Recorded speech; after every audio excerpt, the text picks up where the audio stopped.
again. Good morning, evening, afternoon, wherever you are in the world. This is Harrison Smith with another episode of Cinema, brought to you again by Dark Matter TV.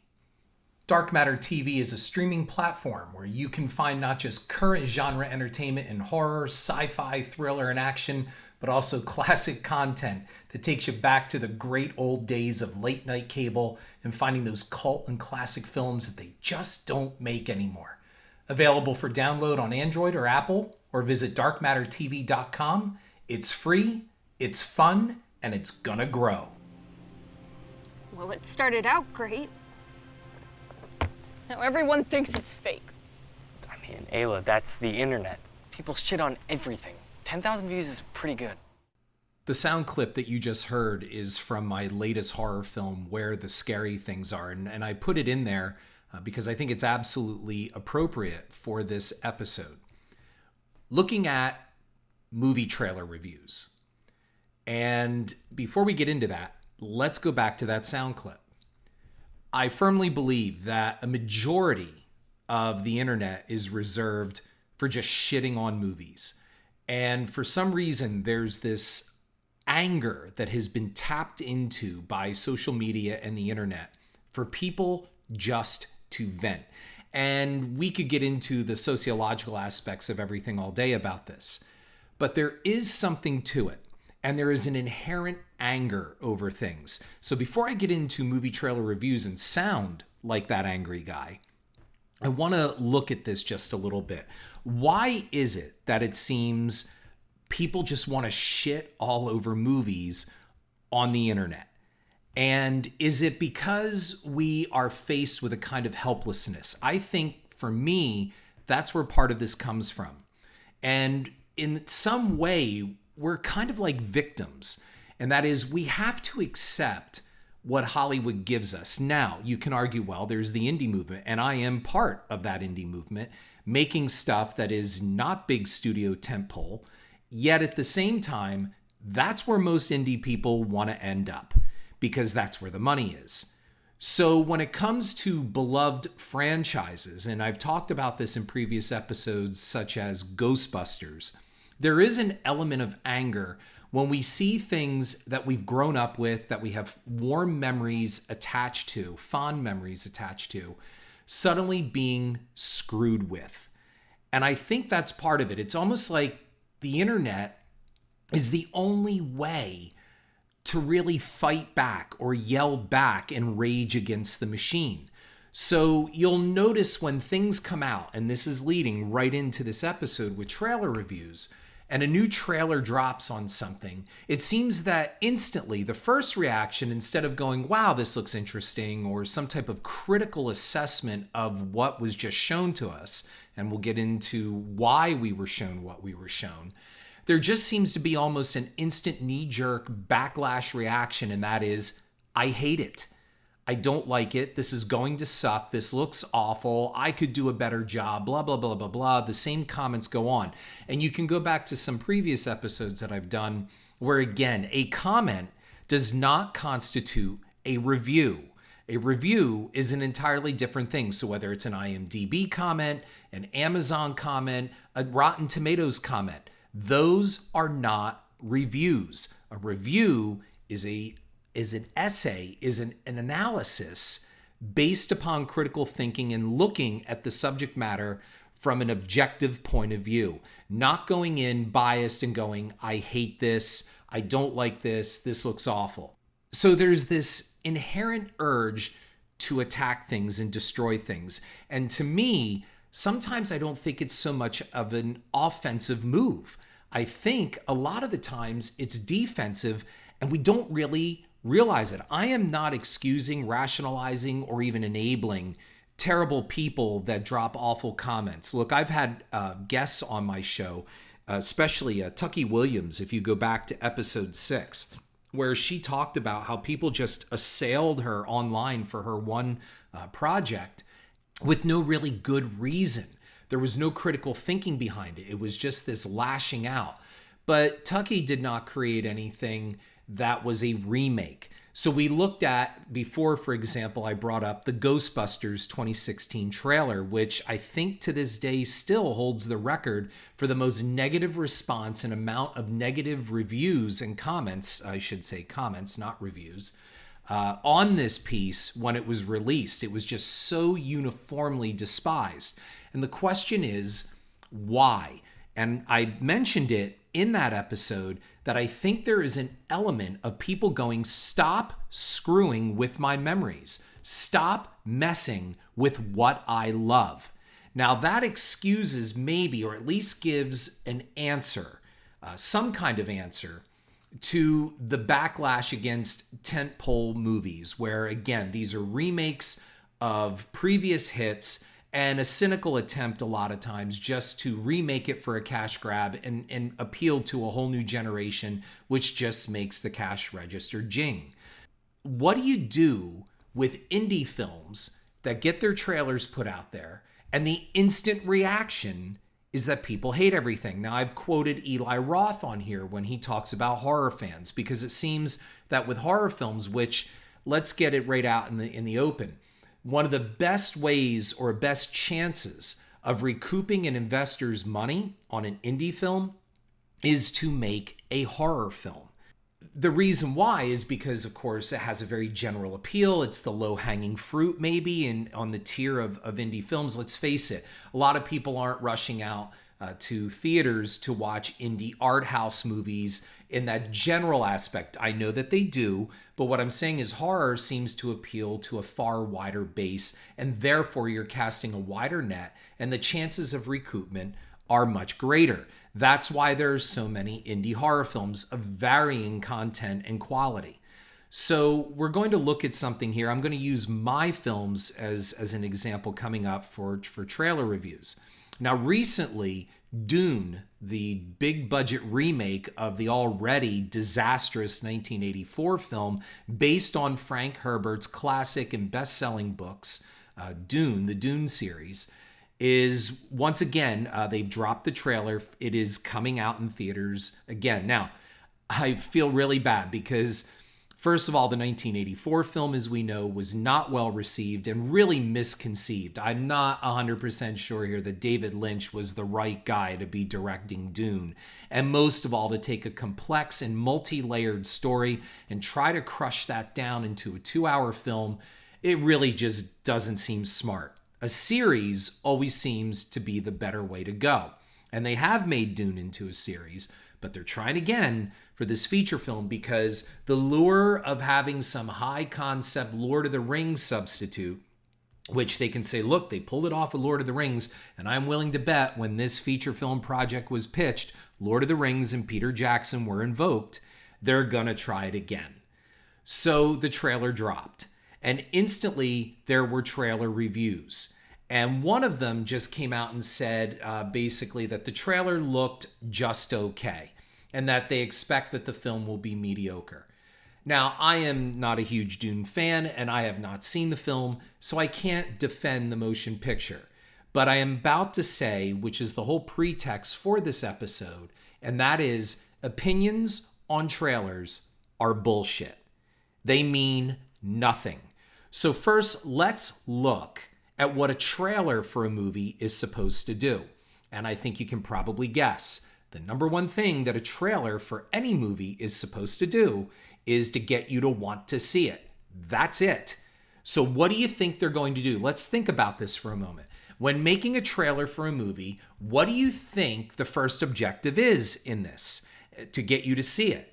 And that is, let's get the best parts of this thing and put it into this trailer. Now, you can synthesize it down into a teaser and make a 30-second teaser. You can make a 1-minute trailer. Sometimes you can make even a 2-minute trailer. And we all know what that's like. For example, I think one of the worst trailers for a horror film to come out in a while was the trailer for Pet Sematary, the remake. And the reason why is because basically they showed you the whole movie. Now, you can argue, wait a minute, it's based on a Stephen King property. People who read the book and it was a bestseller, they're going to know how this story goes anyway. I know, but shouldn't there still be surprises?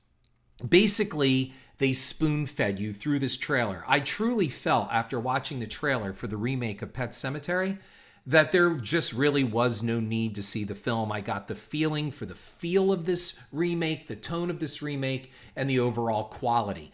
And based on just what I saw with the trailer, it didn't really excite me. Now, before you think, see, you should review a trailer, Harrison, because there you go. You kind of got the feel of the film. No. Based on what I got out of the trailer, it did not excite me to see the motion picture.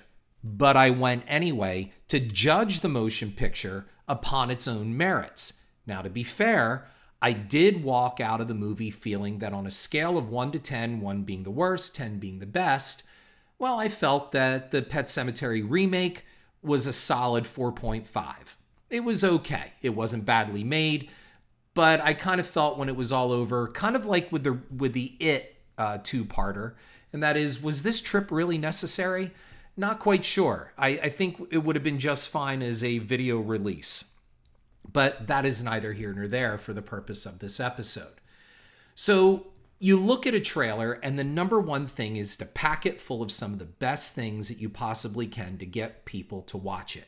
Now, on that note, let's go way back, over 20 years, and let's look at Weekend at Bernie's. And I'm using that trailer for an example because if you find the trailer on YouTube right now, take a look at it. Quite frankly, watching that trailer in the theaters, and if I remember right, they had a preview for The Simpsons. The Simpsons actually had this kind of like, they did short subject things before movies. That was when they came off the Tracy Ullman show and they were kind of moving into that Fox series, which is still running, obviously. But The Simpsons did have 1 or 2 short subjects. And if I'm not mistaken, the preview came either right before or right after that Simpsons short. So you're riding off of that. The audience was pumped, and I was managing a local Cineplex at the time. And I remembered standing in a packed movie house for the trailer for Weekend at Bernie's, and I can't remember what movie it played on. But the audience was laughing like crazy at this preview, and I got to admit, I watched that preview and I go, my God, this looks stupid as hell and really, really funny, especially when they're dragging Bernie behind the boat and he's hitting the buoys. And the whole gag, of course, is that it's this dead body. They're just abusing this corpse through this whole movie. That's the running gag. And it's dumb, and it's check your brain at the door entertainment. But man, based on that trailer, I'm going to see this. So I did go see it. And I'm even going to be more fair to the movie. I was totally wrecked out of my mind watching this movie. And about 15 minutes in, even in the altered state that I was with a bunch of my friends and a gigantic bag of popcorn, I'm talking like in one of those 50-gallon plastic garbage bags filled with buttered popcorn, man, I realized I'd been hosed. I mean, it was like we saw all the best stuff in the trailer. And this thing is going to go on for like 90 minutes, and it's going to be the next like 75 minutes are going to be the longest of my life. And that's exactly how the movie played out. There were about 30 to 60 seconds worth of laughs in a 90-minute movie. Now, based on that trailer, that should have been the comedy hit of the year. Now, we know it went on to spur a sequel, but who really cares? I mean, the sequel really lived up to what the trailer did, and that is what was already a 30 seconds worth of comedy film. They just ran that into the ground with another 90-minute sequel. So this is where I'm transitioning now to give you my best analogy of what I think a trailer review is. And that is, it's like walking into the doorway of a restaurant, taking 3 good sniffs, and declaring this place sucks. That's my analogy for a movie trailer. So based on 3 whiffs of whatever is in the air, that's what you're going to give your review upon. You're not taking anything into consideration. The service, the menu, the quality of the food on the palate itself. You're not tasting anything. You're getting some whiffs. Or maybe you just do get into the restaurant and you lick a plate and you decide to judge everything on this restaurant by those little tidbits. If we were to judge the trailers for Jaws and Star Wars, let's look at these two of the films that one spawned the blockbuster and the other continued that legacy and really spawned the franchise movement. We could argue Jaws 2 really kicked that into full motion, but Star Wars, man, ignited a toy and marketing and sequel franchise juggernaut. So these two films that went on to change the way that movies are made, distributed, marketed, and merchandised, and gave way to the entire tentpole franchise movement, if they were to be judged on their trailers, they would have bombed. So I challenge you now, go on YouTube, find the trailer for Jaws and watch it. First of all, that trailer is way too long. Second of all, they don't really show you a lot, except a lot of people being very angsty and yelling and screaming. Really, there's no shark. There's no nothing in this. You have the chilling music, the John Williams score, and it's coming off of course, Benchley's best-selling book. But based on that trailer, it looks like a cheesy monster movie. And it's not paced well. The editing of that trailer is dismal. And then even at the end, even though you have the Jaws guy, that guy with that voice, listen to the pause when it comes up at the end. Jaws. See it. He does that pause between that. It's silliness. The trailer is terrible. And I don't know who cut that trailer, but I can't imagine it was Verna Fields, the editor of Jaws. It needed some real editing. Now, by today's standards, if you had somebody, I'd love to see somebody do a modern cut of the Jaws trailer, and I'm telling you, it will be far better. But if Jaws' success was based and predicated only on that trailer, that movie should have died a miserable death, because there's nothing there that would make me want to see this motion picture. So now let's look at Star Wars. Go back to the original trailer where Orson Welles is narrating the trailer, okay? And Orson Welles was supposed to be the original voice of Darth Vader. And then they, thank God, went with James Earl Jones. But look at that trailer. It does not give you anything that would make you want to see this movie. In fact, the trailer is so cheesy that it kind of looks like the HBO short. If you remember, they did a spoof of Star Wars called Hardware Wars. Go look up that movie short. It played on HBO. I remember that in between feature films. They had it playing for a while. And it's a short spoof on Star Wars. And the way that plays out with that narrator, and that was that 1950s voice guy that did that, almost very Orson Welles-like.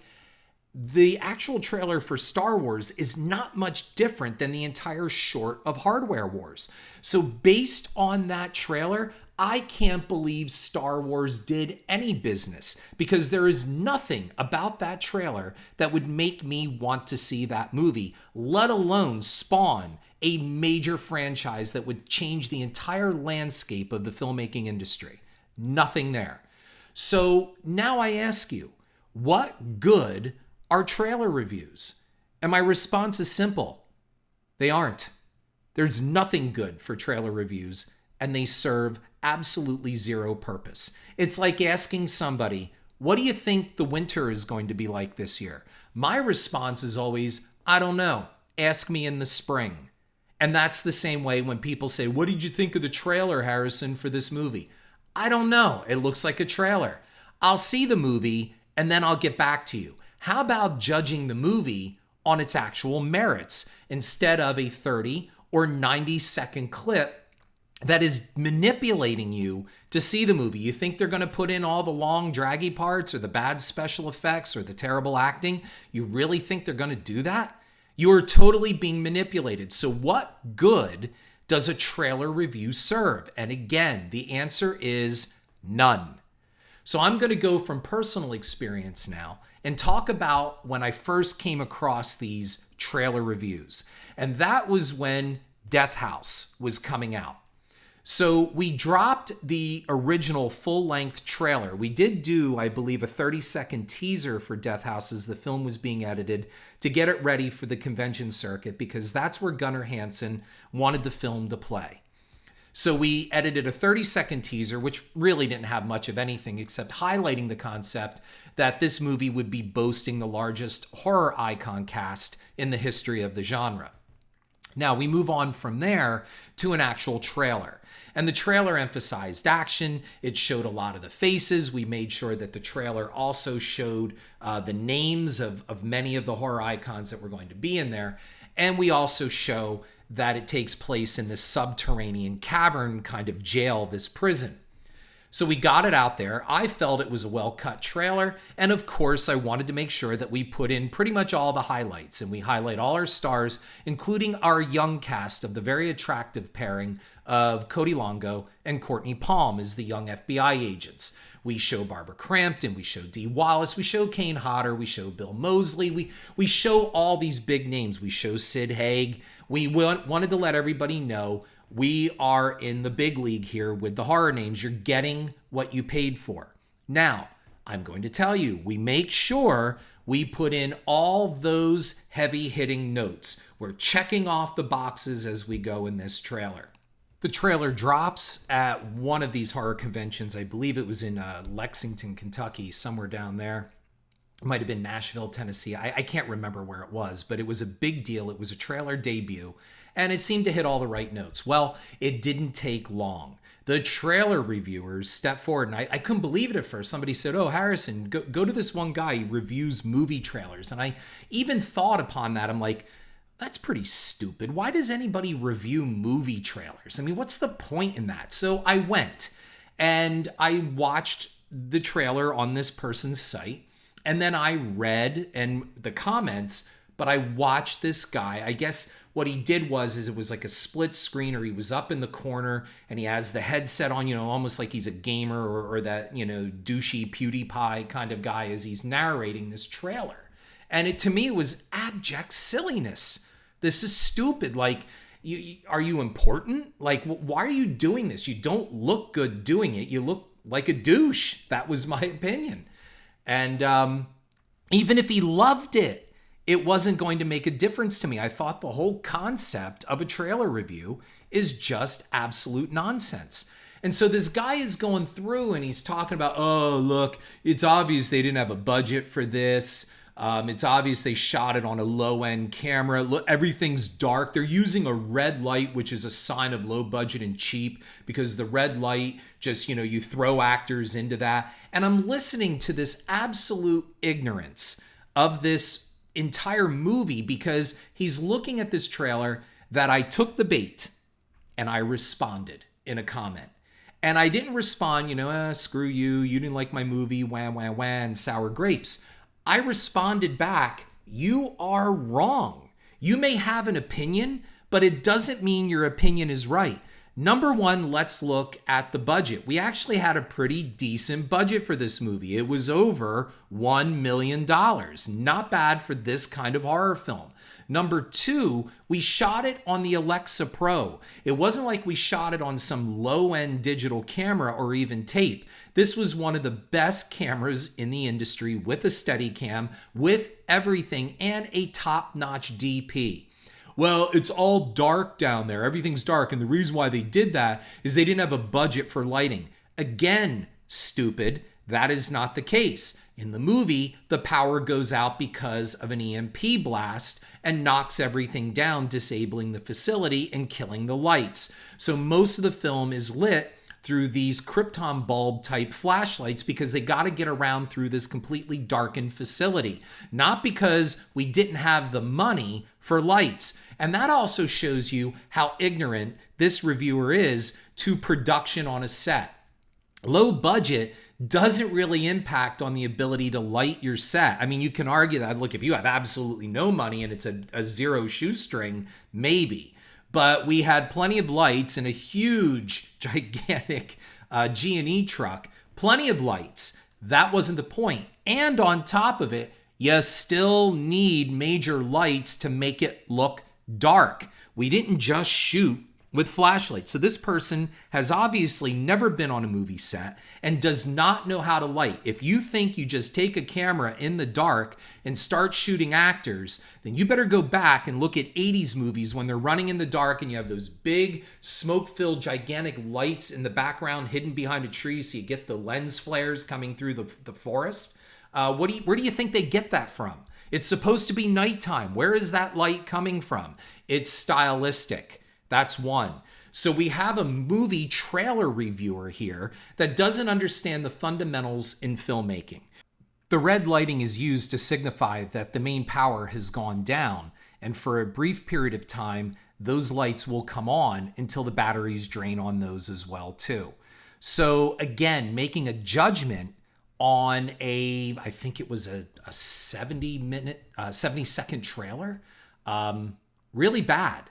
And then on top of it, well, I'm looking at the acting and all. Acting? What the hell are you talking about? It's under 2 minutes. You're judging an entire film on 2 minutes. You're just looking at a bunch of images stitched together to get you to come see the movie. And you're judging an entire 90-minute movie on 70 seconds, 80 seconds?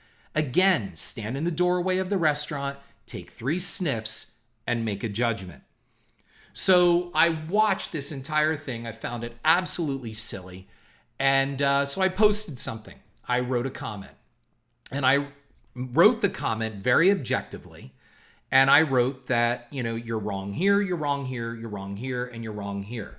You've totally got this wrong. And why don't you reserve your judgment for the final film? That would be a novel concept.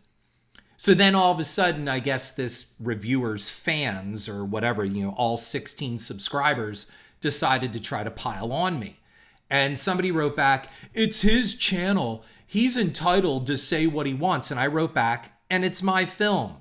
And the filmmaker reserves the right to comment on their film. So what do you want? I'm being far more objective in this guy's review, and I put that in quotes, because it's just a litany of comments stitched together, than what this guy was affording me in an analysis of my motion picture based on 70 to 80 seconds. So let's switch gears now and look at this. What was this guy's point?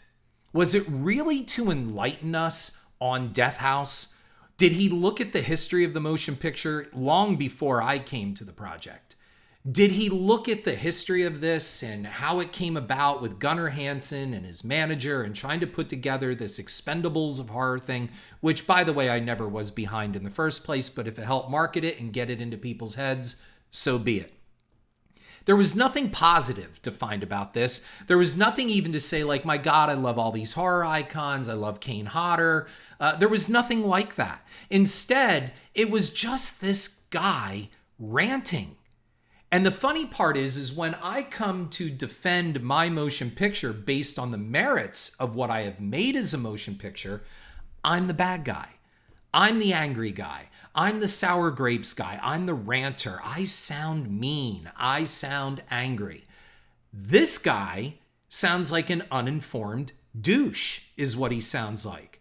How about I meet any of you listening right now and give me 30 seconds picked out of your life, and let's pick the moments randomly in your life, and I make an entire judgment upon you as a person based on those 30, or I'll give you even 90 seconds. In fact, I'll give you 2 minutes out of your life. Imagine your entire life is judged on a fraction of what you've lived. And some of you are going right now, I'd be on my way to hell right about now. This is exactly what constitutes a trailer review. These are people that either don't have the talent, the wherewithal, or the gumption to actually get up and make something and put themselves out there to be openly and objectively be criticized. So they sit around and they criticize what other people make and do. I'm going to read you a quote by Teddy Roosevelt. And he says this.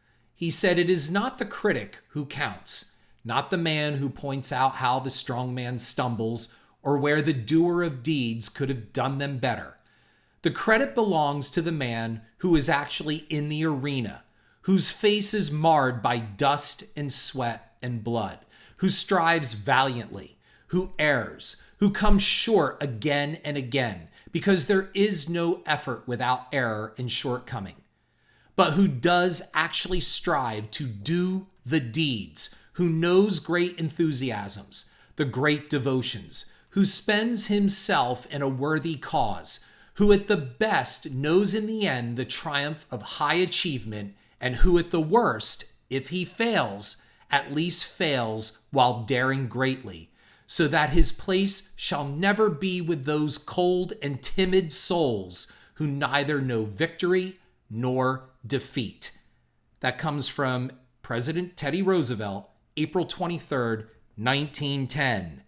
I have no problem accepting criticism, especially if it comes from critical thinking. But a trailer review, you're going to judge my entire motion picture based on 60 to 90 seconds. Ladies and gentlemen, that is nonsense, especially in a society now that loves the memes and the phrase, don't judge, don't judge. But that's exactly what you are doing. And I will end this podcast under the theory that the reason why they do this is because when you shit on something, that gets far more attention and also insights. Because look, it got me to comment, right? And I'm sure this trailer reviewer, in quotes, sat back and went, I got the director and writer of the movie to comment on my site. And that just gets people to talk. That's exactly what I think is the central core of a trailer review, and most of all, shitting on everything on the internet. This is Harrison Smith. Thank you for listening. I look forward to talking with you again next week. Thank you. Check out my cinema blog on horrorfuel.net and download Dark Matter TV for your Apple or Android devices.